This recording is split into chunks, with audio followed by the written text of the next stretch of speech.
Sa Hunter x Hunter, mayroon eksena kung saan binalaan ni Silva Soldic ang anak niyang si Killua na lumayo sa Phantom Troop. Ang babalang ito ay hindi lamang dahil sa pagiging malalakas ng mga miyembro ng Phantom Troop, kundi dahil din sa kanilang pagkakaisa at pakikipagtulungan bilang isang grupo. Ang Phantom Troop ay kilala sa kanilang kakayahan na magtulungan at magpakita ng kanilang pinagsama-samang lakas. Hindi sila katulad ng ibang mga kalaban na maaaring malabanan ng isa-isa.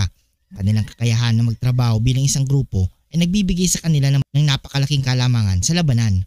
Bawat miyembro ng Phantom Troop ay may natatanging kakayahan na maaaring maging mapanganib sa kahit na sinong kalaban.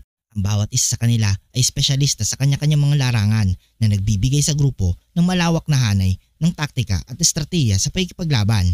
Ang mga miyembro ng troop ay matapat sa isa't isa, handang magtulungan sa anumang oras. Ang kanilang samahan at pagkakaisa ay nagpapalakas sa kanila, kaya't mas mahirap silang talunin kapag sila ay magkakasama.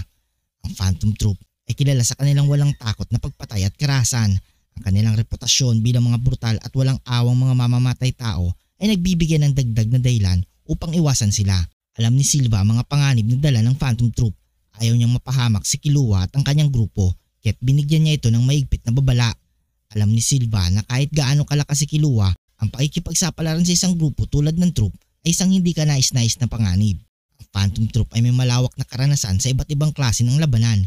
Sila ay bihasa sa pakikidigma, pagnanakaw at strategyeng pakikipaka. Ang kanilang karanasan ay nagbibigay sa kanila ng kalamangan laban sa mga kalaban na maaaring hindi pa nakakaharap ng katulad nilang bihasa at sanay sa pakikipaglaban.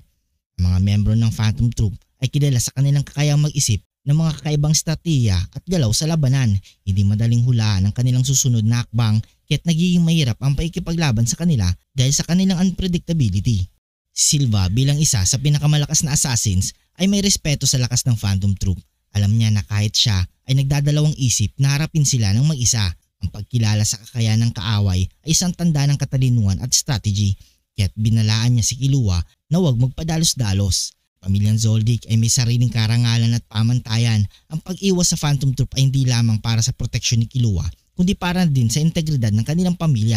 Ang pakikipag-alitan sa isang grupo na kasing lakas ng Phantom Troop ay maaaring magdulot ng hindi kinakailangang atensyon at problema sa kanilang pamilya. Sa kabuuan, ang babala ni Silva kay Killua ay isang kombinasyon ng kanyang malasakit bilang isang ama, ang kanyang karanasan bilang isang bihasang assassin at ang kanyang paggalang sa lakas at estratehiya ng Phantom Troop. Ang mga ito ay nagpapakita ng katalinuhan at pag-iingat na nararapat sa harap ng isang napakapanganib na kalaban. Kung nagustuhan mong video ito, huwag niyong kalimutang mag-like at subscribe and hit notification bell button para updated kayo palagi sa ating video. Maraming salamat.